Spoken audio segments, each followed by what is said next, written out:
Good morning. High সবাইকে, সকাল সকাল সুপ্রভাত।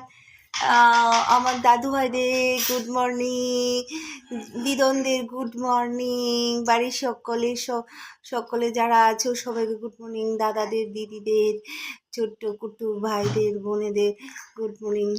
আমার বয়সী যারা আছো সে সবাইকে আমার অনেক অনেক ভালোবাসা। সকালটা তোমার কেমন কাটছে আমাকে জানিও। আমার তো বেশ ভালোই কাটে। আমি 10:30 অবধি বিছানায় ঘুমিয়ে কাটিয়ে দিই। বাস আর মাম্মা, তারপরে দাদু ভাই, জান, মিষ্টিমা সবাই তো আমাকে ঘুমের মধ্যে খুব খুব খুব আদর করে, যত্ন করে। আমি ঘুমিয়ে ঘুমিয়ে আমার খাবারটাও খেয়ে নিই জানো। হ্যাঁ, তো আমার তো বেশ ভালোই